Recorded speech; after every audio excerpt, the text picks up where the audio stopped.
Assalamualaikum warahmatullahi wabarakatuh. Innal hamdalillah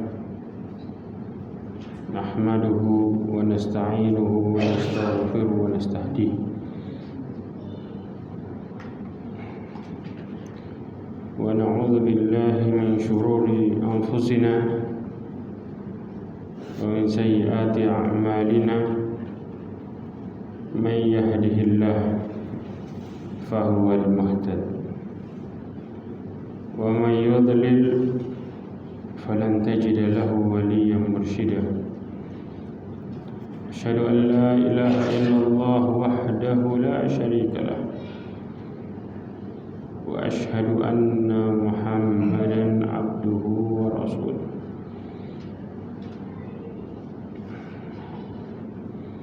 Ballagha risalah wa adal amanah wa nasaha al-ummah wa tarakaha ala mahajjatil bayda layluha kanahariha la yazighu anha illa halik. Amma ba'd.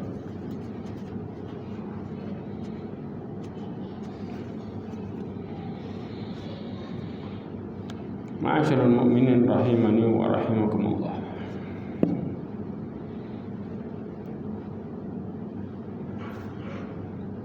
Marilah kita memulai hidup kita dengan selalu bersyukur kepada Allah Subhanahu wa Ta'ala dan menjadi orang-orang yang bertakwa, yang selalu meminta pertolongan kepada Allah Subhanahu wa Ta'ala dengan meminta petunjuk kepadanya. Karena orang-orang yang bertakwa mereka lah orang-orang yang beruntung dalam hidupnya.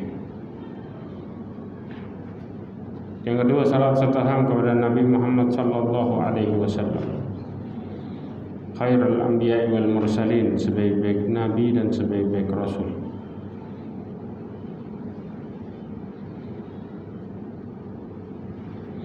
Ma'asyiral mu'minin rahimani wa rahimakumullah.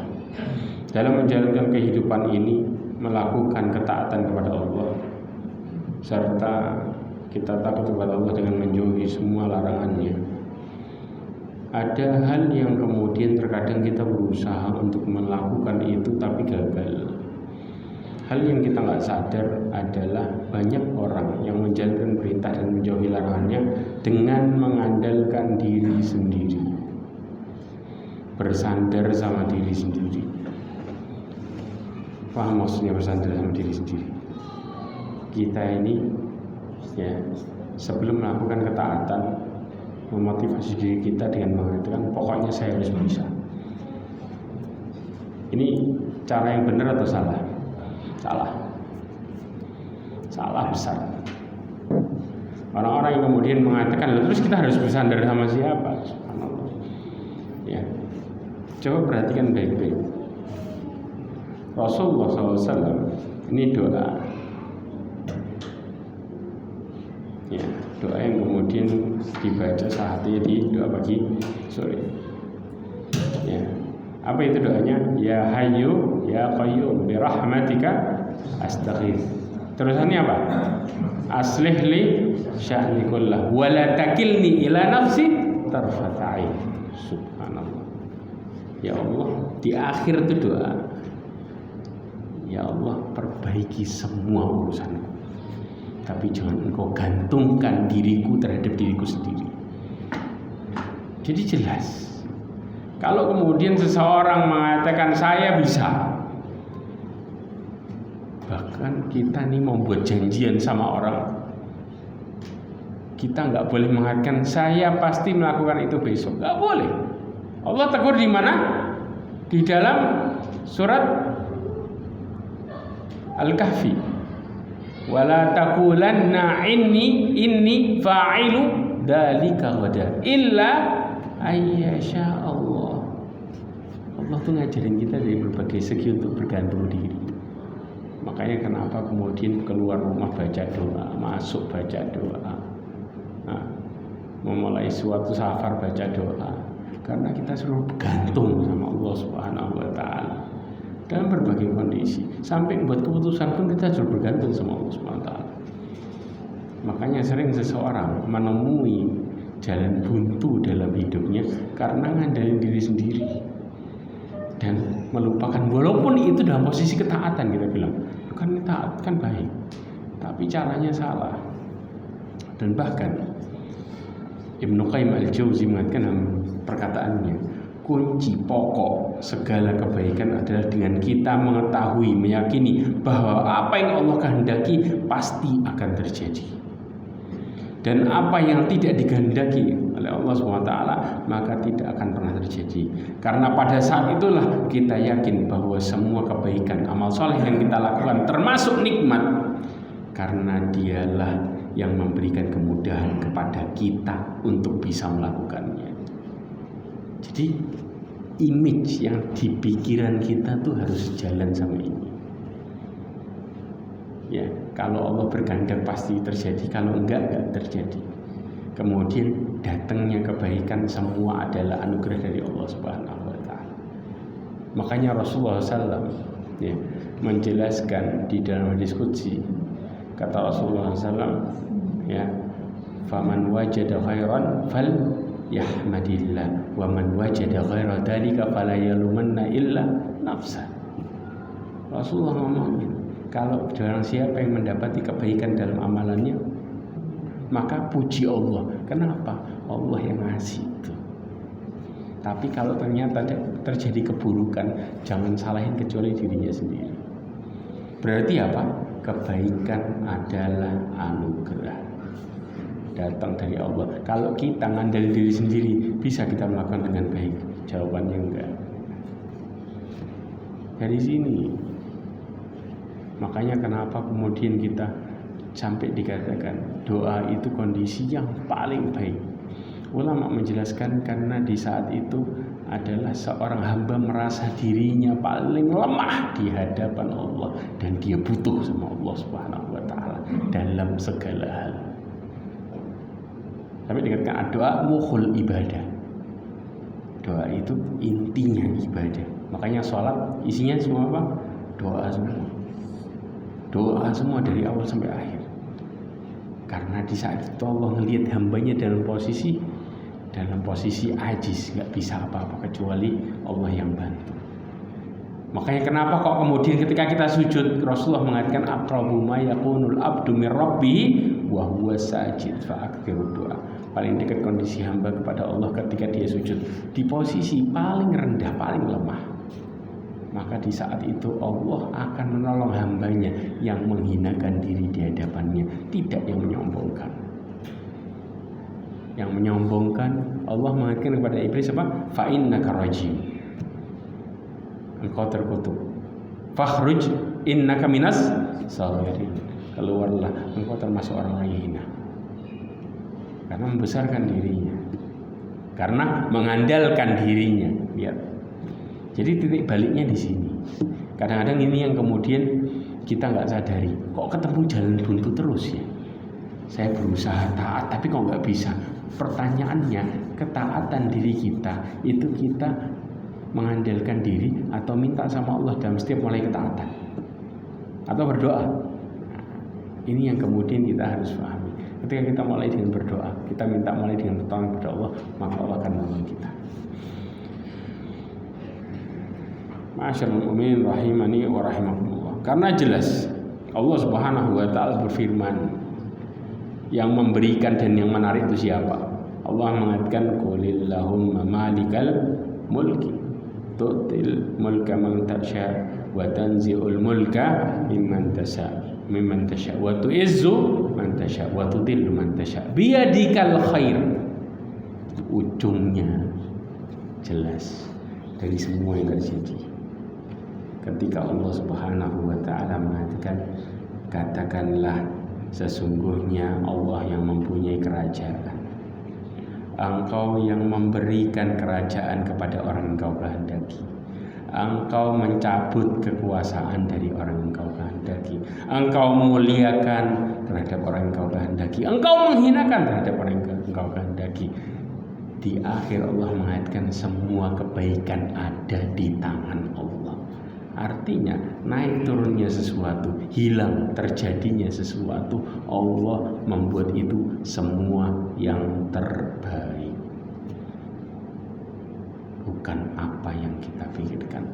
Kalau sistem ini terpatri dalam hidup kita, karena nanti ada pembahasan kita tentang masalah ini, maka kita nggak akan pernah bingung sama apa kata manusia, sama sekali nggak butuh kita sama mereka. Kita jalan, subhanallah. Nanti ada kisahnya juga.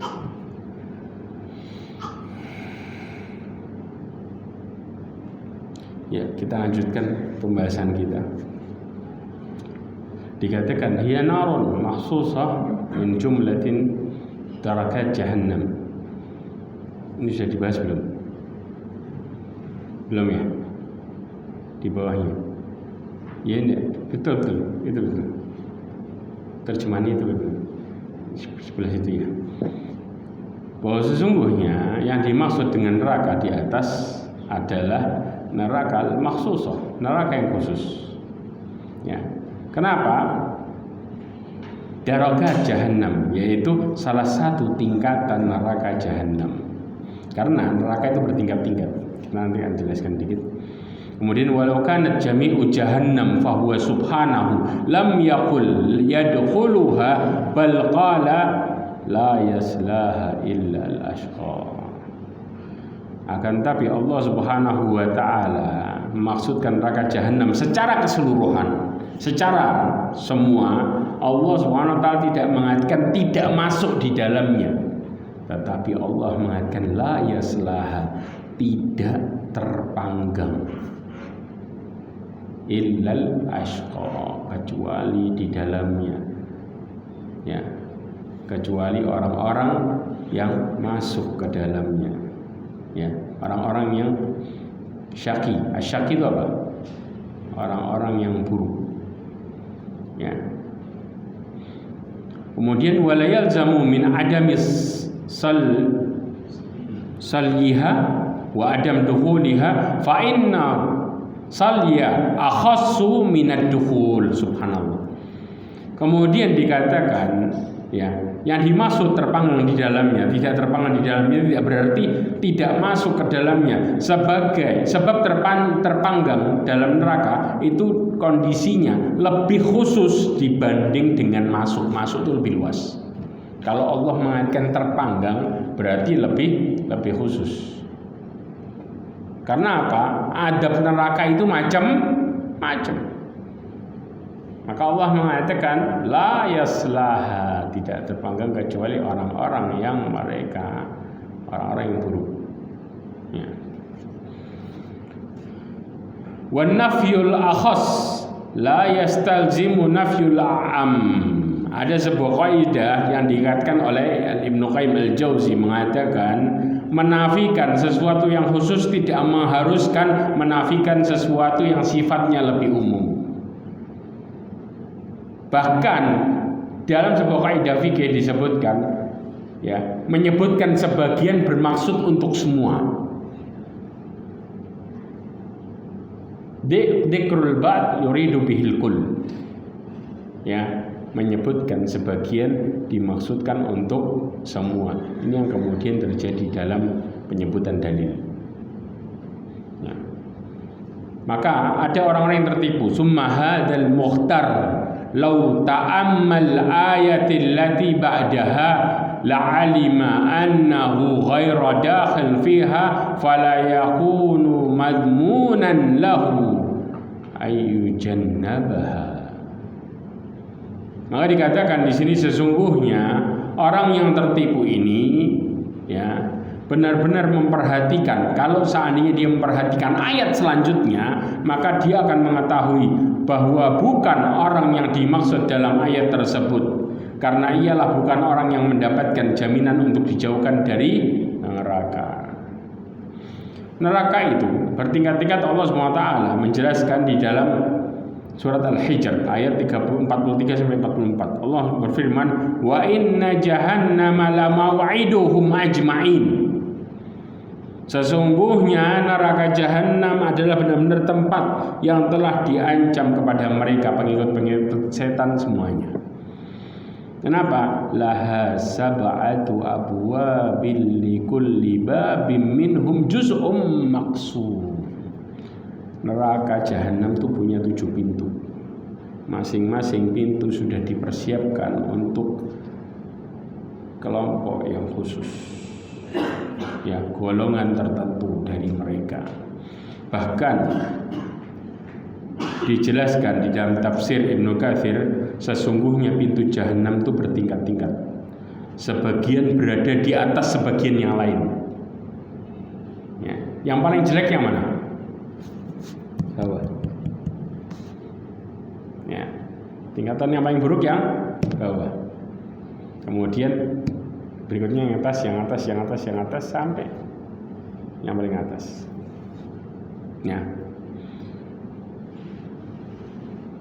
Bahkan Ibnu Jurayj mengatakan bahwa pintu jahanam itu ada 7 pintu. Pertama namanya jahanam. Yang kedua namanya ladha. Karena ada dalam Al-Quran. Ya, kemudian yang ketiga adalah khutamah. Allah mengatakan apa? Narullahil muqadah.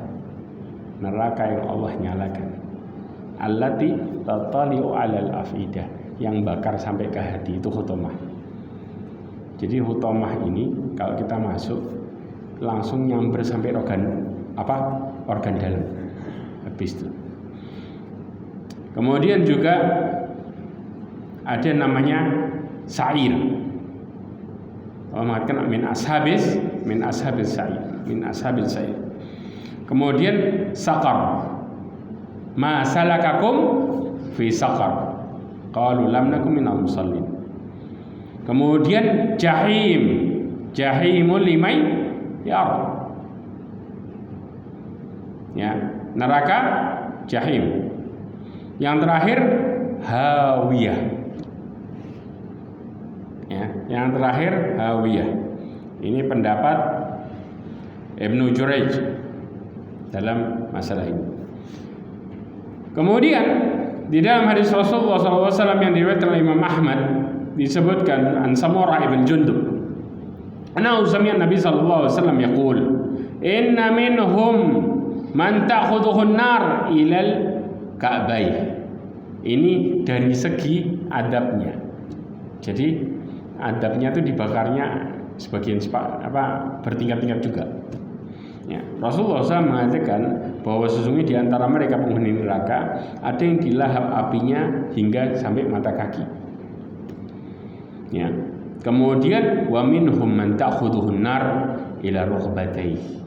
Ada juga yang dilahap, ya, oleh neraka sampai pada kedua lututnya. Ya, wa minhum man ta'khudhuhu an-nar ila hujzatihi, yaitu dilahap sampai ke pinggang. Ya. Kemudian wa minhum man ta'khudhuhu an-nar ila tarqiyati, yaitu apa? Mereka dilahap sampai ke pundaknya. Kemudian neraka adabnya bukan hanya memanggang. Ini juga kita sudah bahas kemarin, ya, ada 5 adab yang kemudian terjadi pada neraka. Sebenarnya banyak. Ya, kita sebutin kemarin 5. Kita lanjutin lagi. Ibnu Qayyim al-Jauzi mengatakan wa amma qauluhu finnar uiddat lil kafirin. Bahwa sesungguhnya berkaitan dengan perkataan firman Allah tentang neraka dipersiapkan bagi orang-orang kafir, faqad qala fil jannah, dan juga dikatakan tentang surga uiddat lil muttaqin, dipersiapkan untuk orang-orang yang bertakwa. Ya. Wala yunafi i'dadun nar lil kafirin ay yadkhuluha al-fusaq wad-dhalamah. Dan tidak menghilangkan ketika Allah mengatakan dipersiapkan neraka bagi orang-orang kafir, penghuninya juga cuma orang kafir, tapi orang-orang yang fasik dan juga orang-orang yang berbuat zalim. Sama, surga wala yunafil i'dadul jannah lil muttaqin, dan tidak menghilangkan ya sebuah persepsi yang mengatakan dipersiapkan bagi orang yang bertakwa. Tapi juga ada ayyadkhuluha man fi qalbihi adna mithqala darratin minal iman. Orang yang di dalam hatinya ada sekecil biji ad-darrah, di sini ada yang mengatakan atom.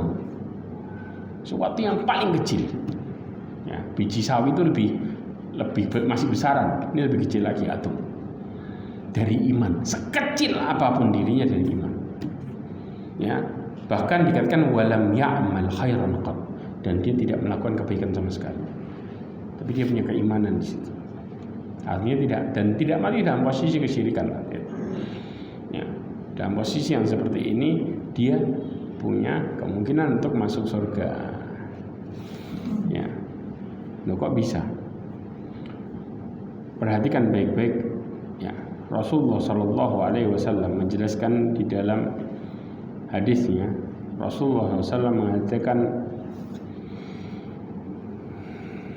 amma ahlun nar alladzina hum ahluha fa innahum la yamutuna fiha wa la yahyawna walakinnan nas asabathumun nar bidunubihim aw qala bi khatayahum fa'amatahum imatatan hatta idza kanu fahman udina bisyafa'ah. Dari Abi Sa'id Al-Khudri radhiyallahu anhu, Rasulullah SAW menjelaskan hadisnya yang diriwayatkan Imam Muslim, dikatakan penduduk neraka itu merupakan penduduknya yang sesungguhnya mereka tidak akan mati di dalamnya dan juga tidak akan hidup, antara hidup dan mati.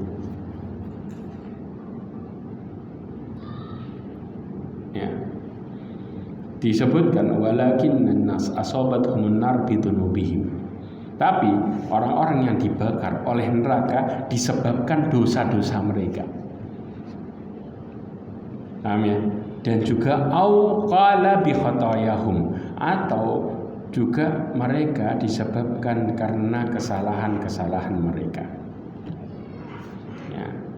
Kemudian apa? Maka Allah mematikan mereka sehingga apabila mereka sudah menjadi arang, fahman itu arang hitam, ya, sudah hitam, sudah kebakar total, sudah habis. Ya, kemudian udina bisyafa'ah, maka mereka diizinkan mendapatkan syafaat pertolongan, tapi sudah hitam.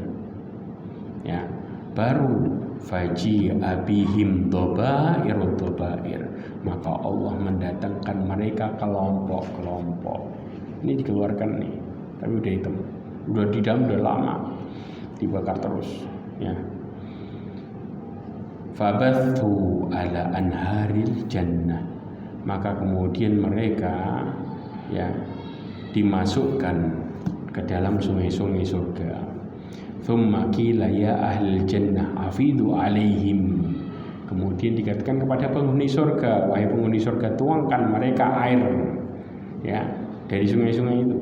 Ya, kemudian fayambutuna nabatal hibbah takunu fi hamil sail, dikatakan maka kemudian mereka tumbuh kayak tumbuhnya biji yang dibawa oleh sisa banjir. Di pinggiran sungai tumbuh dari mulai kecil pelan-pelan sampai jadi. Ini yang terjadi, dan ini orang-orang yang kemudian di dalam keimanannya mithqala habatin min khardal, nasibnya seperti ini. Makanya kemudian Rasulullah SAW mengatakan di dalam hadisnya yang diriwayatkan oleh Bukhari dan Muslim, Rasulullah menceritakan kondisi orang yang paling terakhir masuk surga. Surganya tingkatannya seberapa? Ya, tingkatannya Allah mengatakan fa inna laka mithla dunya wa asyrata amthaliha. Itu yang paling rendah. Sesungguhnya kata Allah sama orang yang paling terakhir masuk surga ini, bagimu seperti dunia dan 10 kali lipatnya. Ini kesaksian Rasulullah SAW ketika menjelaskan tentang orang yang akhir masuk surga. Kemudian Rasulullah mengatakan fayaqul, ya, maka Rasulullah menjelaskan di sini Dzalika adna ahlul jannah manzilah. Itu yang paling rendahnya penghuni surga. 10 kali lipatnya dunia. Kebayang? Berarti kalau yang lain, jauh, nggak kebayang kita. Makanya ketika Rasulullah mengatakan orang yang paling susah hidupnya di dunia, kemudian fayusbihu sabghatan fil jannah, dimasukkan sebentar di surga, kemudian dikeluarkan lagi. Kemudian dia mengatakan mamarrobi ba'san qat, saya nggak pernah ngerasain susah sama sekali. Susahnya di dunia lupa, padahal cuma cemplungin sebentar keluarin lagi. Ya. Ini yang terjadi. Artinya Allah itu subhanallah, rahmatnya luar biasa. Ya, Allah itu nggak menginginkan kemudian manusia, ya, dengan penjelasan sedetail ini tidak menginginkan manusia untuk masuk neraka. Paham ya? Adanya banyak ajakan orang untuk termotivasi masuk surga, itu banyak jalan untuk Allah kasih kemudahan tiketnya. Tapi kita ini terlalu diperbudak sama nafsu. Makanya manusia kemudian mengatakan susah. Iya, karena kacamatanya nafsu. Nafsu sama ketaatan kayak air sama minyak, gak bakal bersatu sampai kiamat. Mustahil. Nah, makanya kemudian sekarang bagaimana ciri-ciri penduduk penghuni surga? Ini yang kita harus pahami satu-satu. Supaya apa? Supaya kita tidak rancu dalam perkara ini dengan mengatakan berat dan lain sebagainya. Sebenarnya kita bisa melakukan itu. Dan kuncinya dalam setiap step saya akan jelasin semua. Kuncinya untuk jadi seperti ini bagaimana? Yang pertama, ciri-ciri penghuni surga ya adalah orang yang beriman dan beramal soleh. Ini satu paket. Ya, karena kalau orang sekadar beriman tahu tapi nggak ngamalin, bukan orang yang beriman sebenarnya. Paham ya? Allah mengatakan apa? Kaburamat dan indallah antaqulu ma la taf'alu. Sungguh besar timbangan di sisi Allah orang yang ngomong tapi nggak ngelakuin. Tahu dia tapi nggak mau ngelakuin. Makanya kemudian Allah mengatakan terhadap orang yang seperti ini apa? Al-maghdub, orang-orang yang Allah murkai. Siapa mereka? Al-Yahud. Mereka tahu tentang bagaimana Rasulullah itu benar, Islam itu benar. Tapi karena kesombongan dalam hatinya, subhanallah, ada sebuah potongan video tersebar luas. Ketika kemudian salah satu rahibnya orang Yahudi mengatakan sama orang Yahudi, ayo pergi kalian dari sini.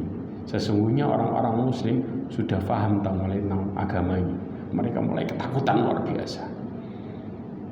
Mereka ketakutan luar biasa. Bahkan orang Yahudi mengatakan orang-orang yang nanti pengikutnya Mahdi yang mereka bisa menang, ya, yang mengejar kita, ya, menunjuk ke dirinya adalah mereka yang mengikuti agama dengan benar. Jangan-jangan mereka mengatakan yaitu orang-orang salafus soleh yang ngikutin salafus soleh itu yang nanti yang bakal bantai kita. Tahu mereka yang balik, kalau sudah orang Islam balik ke agamanya secara total, sudah mereka pasti dikejar. Sadar. Tapi makanya kenapa berbagai wasilah sekarang untuk mengelemahkan keimanan kita supaya mereka punya waktu untuk bersantai. Karena kalau sudah orang Muslim balik ke agamanya yang sebenarnya, maka nggak ada kesempatan bagi mereka lagi untuk selamat. Subhanallah, lihat. Karena Rasulullah mengatakan tentang akhir zaman nanti, ya, semua akan mengejar orang-orang Yahudi sampai batu bisa bersaksi. Mengatakan di belakangku ada orang Yahudi maka bunuhlah. Orang yang seperti ini adalah mereka yang melakukan keimanan dan amal saleh bersamaan. Gak bisa separuh-separuh. Makanya kemudian Allah SWT mengatakan apa? Wa basyiril ladina amanu wa amilus salihat anna lahum jannatin tajri min tahtihal anhar. Berikan kabar gembira kepada orang yang beriman dan yang melakukan amal saleh bahwa sesungguhnya mereka akan mendapatkan surga yang di bawahnya mengalir sungai-sungai. Ya, yang dimaksud dengan keimanan di sini, ya, Ibn Abi Zaid Al-Qarawani dia mengatakan wa annal iman qaul bil lisan. Perhatikan stepnya. Keimanan itu adalah mengatakan dengan lisan. Wal ikhlasu bil qalb, keikhlasan dengan hati. Wal amalu bil jawari, dan melakukan amal dengan anggota tubuh. Ini harus sejalan, tidak boleh salah satu hilang dan mustahil, dan gak bakal disebut seorang yang beriman. Kemudian dikatakan yazidu bi ziyadatil amal, dan keimanan itu bertambah naik, tambah kuat dengan amalan yang semakin baik, dengan amalan yang semakin meningkat. Makanya dikatakan orang yang baik adalah orang yang jauh lebih baik daripada hari sebelumnya. Kenapa? Keimanannya semakin meningkat. Dikatakan al-imanu yazdad tahu, naiknya pelan-pelan, wa yanqus, tapi turunnya bisa terjun. Kita kalau menghancurkan keimanan kita gampang. Sehari kita melakukan dosa besar, itu namanya hati kita melakukan ketaatan sudah langsung susahnya setengah mati, langsung sumpah, langsung berat. Di saat kita sudah taat luar biasa, kemudian contoh Ramadan semua pada istiqomah, begitu langsung terjun payung. Gak kebayang terjun payungnya, kita rasanya gak karuan hati. Tapi begitu kita melakukan itu, besoknya kita melakukan ketaatan lagi, kayaknya sekarang kan mulai dari awal lagi. Itu yang terjadi. Ini kenyataannya. Maka dikatakan wayang kusu binaksiha, dan berkurang juga dengan berkurangnya amalan. Ya, fayakunu fiha naqsun wa biha ziyadah, bisa naik bisa turun. Wala yakmul qaul iman illa bil amal, enggak akan pernah sempurna sebuah keimanan kecuali dengan amal. Wala qaul wala amal illa bin niyah, tidak akan pernah terjadi keimanan dengan tidak akan pernah terjadi sebuah keimanan dengan amalan kecuali dengan niat juga masuk. Kemudian wala qaul wala amal wala niyah illa bimuwafaqati sunnah, subhanallah. Dan tidak akan pernah terjadi keimanan yang baik, amal yang baik, niat yang baik kalau tidak sesuai dengan tuntunan. Selesai. Makanya berapa banyak orang-orang kelihatannya soleh, tapi ternyata dilakuinya salah. Nah, qul hal nunabbi'ukum bil akhsarina a'mala. Allah udah ngomong, orang yang kayak gini getolnya ngelakuin luar biasa, bahkan mereka termotivasi, ini amal soleh ini. Padahal setan ini di belakangnya bisikin, karena nggak tahu ilmunya. Maka setan ngipasin. Setan lebih seneng ngipasin orang yang model kayak gini. Makanya dia semangatnya luar biasa ngelakuin. Ini benar ini. Kalau disalahin nggak terima. Alladzina dhalla sa'yuhum fil hayati dunya. Kenapa? Mereka tidak mengikuti aturan, tidak mengikuti jalannya Rasulullah SAW. Maka ini yang terjadi. Setan akan selalu membisikin mereka untuk maju paling depan dan semangat. Oh, itu amal benar. Wahum yahsabuna annahum yuhsinuna sunna. Mereka merasa mereka melakukan, kata Allah, melakukan yang terbaik. Bayangin coba. Orang kalau sudah ngerasa ngelakuin yang terbaik, semangat, maju terus. Ada halangan, minggir, lanjut. Allah ngomong sendiri. Karena mereka apa? Masuk ke dalam perangkapnya setan. Maka subhanallah, iman ada, amal soleh iya. Tapi amal soleh bagi yang melakukan, yang ngerasa ini soleh, ngerasa. Niatnya dia ngerasa karena Allah sudah. Tapi satu gak ada, yaitu ngikutin sunnah sesuai jalannya Rasulullah. Maka hancur tuh amalan. Rasulullah mengatakan apa? Man amila amalan laisa alaihi amruna fahuwa raddun. Jelas ketolak, yang bukan, tidak ada perintahnya dari kami, tidak ada tuntunannya, tertolak. Al-Imam Bukhari menjelaskan, diriwayatkan dari Utsman bin Affan radhiyallahu anhu, dijelaskan amal saleh adalah mengikhlaskan amal. Ini disebutkan di dalam kitab Ma'alim Tanzil. Ya. Maksudnya adalah bersih dari riya. Mu'adz bin Jabal mengatakan amal soleh yang ada di dalamnya terdapat 6 unsur. Mu'adz bin Jabal mengatakan ada 6 unsur amal soleh, harus ada semua. Yaitu apa? Ilmu. Makanya ketika Allah mengatakan innal insana lafi khusr illa alladziina amanu. Iman di sini adalah al-ilmu. Paham ya? Yang kedua adalah niat yang benar. Rasulullah mengatakan innamal a'malu binniyat wa innamal likulli imri'in ma nawa. Kemudian as-sabr. Allah mengatakan wa tawasau bis sabr. Ya, karena sabar. Kenapa Allah mengatakan di akhirnya wa tawasau bis sabr? Semua perkara tidak akan pernah berjalan dengan baik, bahkan menjauhi larangan Allah, melakukan ketaatan, menghadapi takdir kecuali dengan kesabaran kuncinya. Yang berikutnya, dengan 4 unsur. Yang berikutnya adalah al-ikhlas, pegang baik-baik. Ilmu, ya, kemudian niat, kemudian kesabaran, ikhlas. Allah mengatakan wa ma umiru illa liya'budullaha mukhlishina lahuddin. Baru tercapai iman dan amal saleh bersamaan. Paham ya? Oke. Caranya udah jelas. Berarti kalau kita melakukan amal saleh masih maju mundur, berarti ada yang masalah dari 4 ini. Tinggal dicek. Ya. Kalau kitanya sudah sabar. Ya. Terus kemudian yang kedua, kitanya sudah melakukan niat yang benar, kitanya sudah ikhlas, tapi ilmunya bermasalah juga nggak bisa. Dikatakan Allahumma inni a'udzubika min ilmin la yanfa. Lihat rusaknya yang ada dalam diri kita berawal dari ilmu yang nggak bermanfaat. Wa min qalbin la yahsha. Kalau sudah ilmu yang nggak bermanfaat, hatinya bermasalah. Wa min nafsin la tashba. Kalau sudah hatinya bermasalah, dirinya bermasalah. Wa min da'watin la yustajabu laha. Hasil terakhirnya doanya tertolak. Jadi koreksinya jelas ya dari 4 ini. Ini berangkat dari iman sama amal soleh. Kedua, takwa. Nah, nanti cara bertakwa bagaimana? Takwa itu susah.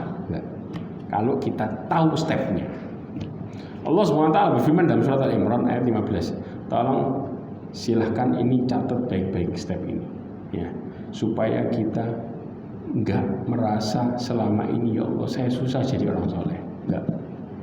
Kalau kita tahu stepnya, kita enggak akan pernah merasa susah sama sekali. Ya, karena kita tahu kita harus berbuat apa. Makanya pentingnya ilmu itu seperti ini. Bahkan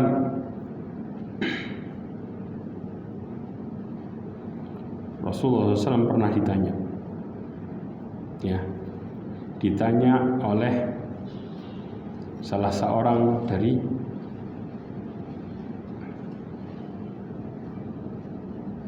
ya, perhatikan baik-baik yang disebut kemuliaan.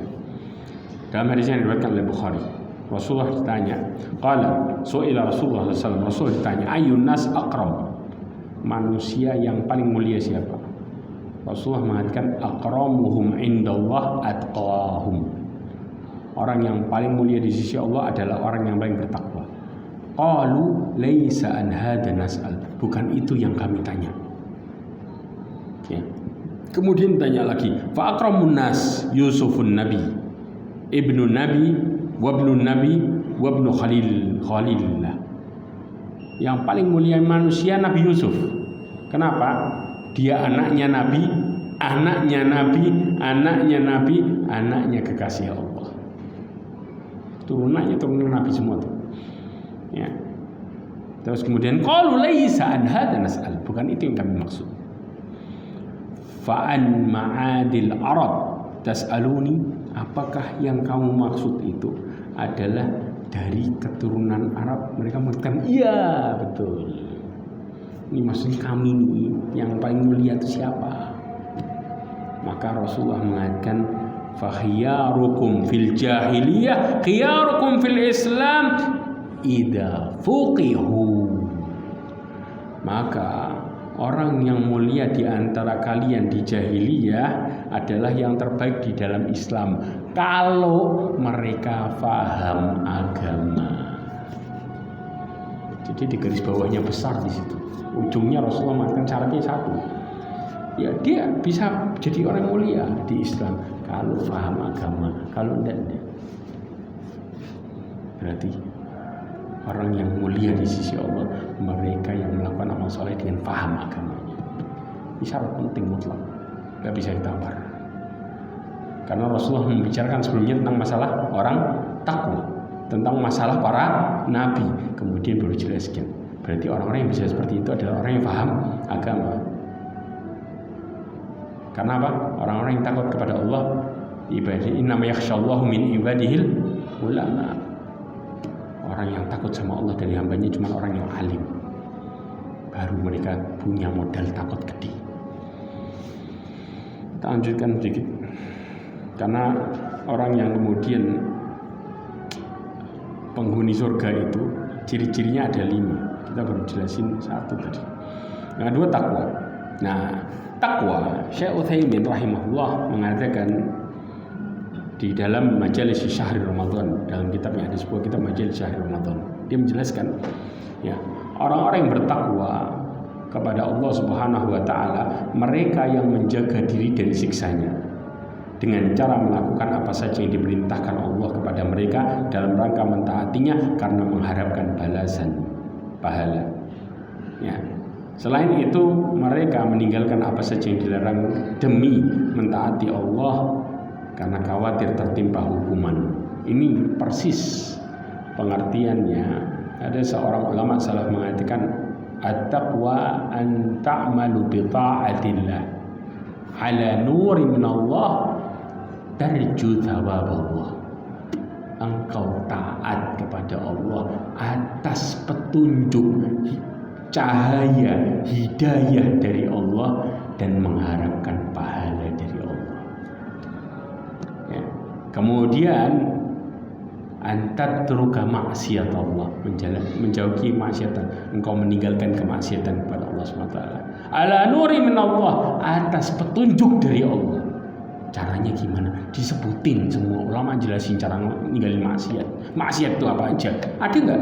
Jelas. Innal halal bayyin wa innal haram bayyin. Yang halal jelas, yang haram jelas. Ala nuri min Allah, takhafu iqab Allah. Engkau takut hukuman dari Allah. Makanya kemudian ya, orang yang bertakwa mereka melihat dosanya kayak gunung yang mau menimpa diri. Kenapa? Menimpa karena takut hukuman dari Allah. Bukan cuma hukuman di akhirat, tapi mereka ingat, mereka paham hukuman di dunia. Wa ma asabakum min musibatin fabima kasabat aydikum. Semua musibah yang menimpa diri kalian karena kesalahan kalian. Jelas, ini dasarnya. Kemudian Imam Nawawi mengatakan di dalam Syarh Al-Arba'in Nawawi disebutkan faktor pendorong untuk bisa menumbuhkan ketakwaan kepada Allah dengan senantiasa menghadirkan keyakinan bahwa Allah selalu mengawasi diri kita. Makanya subhanallah, ya, kita kalau sholat begitu kita sadar ya Allah, saya ingin sholat yang baik, kemudian kita sadar Allah melihat terus, maka kita akan menjaga hidup kita 24 jam. Hati-hati. Baru di sini yang namanya amal soleh kita bisa rasain enaknya. Setelah sadar itu, kalau kita nggak sadar di posisi itu dan kemudian kita mudah bermaksiat, gara-gara apa? Mulai meremehkan sesuatu yang makruh. Berangkat dari situ. Gampang, kan masih makruh. Padahal makruh artinya apa? Dibenci sama Allah. Kalau kita dalam Allah benci sesuatu, kita mudah ngelakuinnya, maka juga kita mudah melakukan sesuatu yang berkaitan dengan maksiat, sesuatu yang haram, lebih gampang lagi. Kenapa? Karena menyepelekan sesuatu yang dibenci. Orang-orang yang Allah kasihi, mereka berhati-hati jangan sampai mereka melakukan sesuatu yang makruh. Takutnya luar biasa. Itu yang membentengi diri mereka jauh dari sesuatu yang haram.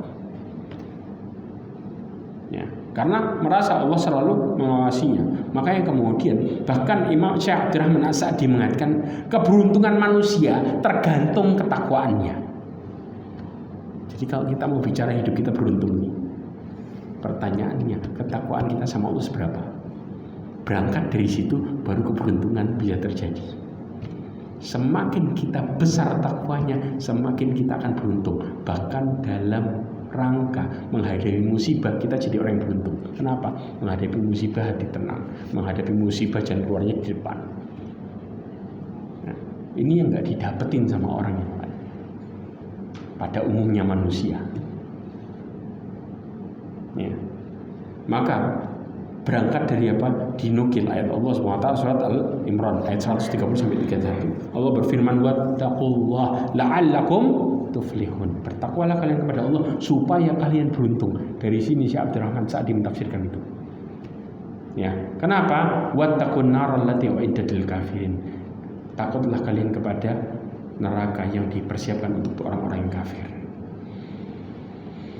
Karena cara menjaga diri dari api neraka adalah dengan meninggalkan segala sesuatu yang menyebabkan terjerumusnya ke dalamnya, baik berupa kekafiran maupun kemaksiatan yang bermacam-macam. Ya. Kemudian Ibnu Rajab Al-Hambali mengatakan derajat takwa paling tinggi adalah apa? Seseorang melakukan berbagai perkara yang disunahkan. Duh, kok bisa Ustaz? Lah yang wajib setelah ngelakuin yang wajib dan menjauhi larangan, melakukan yang sunnah. Saya pernah bahas hadis qudsinya, di mana ketika itu Allah Subhanahu wa Ta'ala menjelaskan di dalam hadisnya, hadis qudsi. Saya tutup dengan ini, nanti insya Allah kita bahas 3 step berikutnya di pertemuan berikutnya. Karena ini perkara ini penting, satu-satu kita harus paham detail. Kalau enggak, kita enggak akan pernah kemudian motivasi diri kita untuk jadi orang-orang yang bisa baik. Ya. Allah Subhanahu wa Ta'ala mengatakan di dalam hadis yang diriwayatkan oleh Bukhari, "Man adali waliyan faqad adantuhu bil harb." Hadis ini dibuka dengan ini. Allah mengatakan barang siapa yang memusuhi kekasihku, maka mereka mengumumkan perang denganku. Jelas ya? Makanya ketakut. Nah dari sini ya, dikatakan apa? Wa ma taqarraba ilayya abdi bi syai'in ahabbu ilayya mimma aftaratuhu alaihi. Step pertama, tidaklah seorang hambaku mendekatkan diri kepadaku terhadap apa yang aku sukai kecuali yang aku wajibkan kepadanya. Paham ya di step ini? Nah, terus wa ma yazalu abdi, habis yang wajib dan tidaklah hambaku masih. Paham ya? Jadi step lanjutan, yang wajib masih dilakuin. Step lanjutannya masih mendekatkan diri kepadaku, yataqarraba ilayya bin nawafil hatta uhibbu, mendekatkan diri kepadaku dengan sesuatu yang aku sunnahkan sama mereka. Habis yang wajib dilanjutin sama yang sunnah sampai aku benar-benar cinta sama dia. Ya, makanya dikatakan apa? Ibnu Rajab mengatakan yang paling tinggi adalah melakukan sesuatu yang sunnah. Karena dari situ yang wajib udah dijalanin, tambahin yang sunnah, Allah tambah cinta. Kemudian Allah mengikrarkan dengan mengatakan faida ahbabtuhu, kalau aku sudah cinta sama dia. Kata Allah, fakuntu sama'ahul ladzi yasma'u bihi, aku menjadi pendengaran yang dia pakai buat dengar. Wa basarahul ladzi yubsiru bihi, aku akan menjadi penglihatan yang dia pakai buat ngelihat. Kemudian wa yadahul ladzi yubtishu biha, dan aku akan jadi tangan yang dia pakai untuk mengerjakan sesuatu. Wa rijlahul ladzi yamshi biha, dan aku akan menjadi langkah kaki baginya. Berarti semua indranya dijaga sama Allah 24 jam. Berarti apa? Orang ini hidupnya, perkataannya penuh hikmah, perkataannya penuh motivasi, perkataannya penuh nasihat. Lihat orang-orang yang berilmu, di saat mulai nasihatin, satu-satu kita dengar masuk hati. Seakan-akan tuh nasihat baru kita dengar, padahal kita bolak-balik dapat nasihat itu, tapi nggak masuk-masuk. Paham di sini? Nah, bagaimana dengan doanya? Doanya, meminta pertolongannya Allah tuh. Bayangin, kemudian Allah mengatakan wa in sa'alani la'utiyanna wa la in ista'adani la'u'idanna. Kalau dia minta kepadaku, aku pasti kasih, pasti. Dan permintaannya Allah atur untuk semakin dekat sama Allah. Kemudian kalau dia minta tolong kepadaku, pasti aku akan tolong. Paham ya? Dari sini udah jelas. Maka perbaiki yang wajib, lakukan yang sunnah, supaya kita dapat pertolongan Allah untuk jadi orang yang bertakwa sebenarnya, yang takut sebenarnya. Bahkan Allah akan memberikan kepada kita ilham untuk berbicara dengan bicara yang baik, untuk berbuat dengan perbuatan yang baik, dan untuk berdoa dengan doa yang baik. Inilah yang paling bahagianya manusia. Wallahu a'lam bishawab. Mudah-mudahan dengan ini semua kita bisa semakin dekat kepada Allah SWT, semakin menjadi orang yang bertakwa kepada Allah, semakin menjadi orang-orang yang bisa ikhlas dalam melakukan setiap amal saleh, dan semakin bisa menjadi orang-orang yang mudah melakukan ilmu yang kita pelajari. Dan mudah-mudahan Allah menutup hidup kita dengan husnul khatimah. Subhanakallahumma bihamdika asyhadu an la ilaha illa anta astaghfiruka wa atubu ilaik. Wassalamualaikum warahmatullahi wabarakatuh.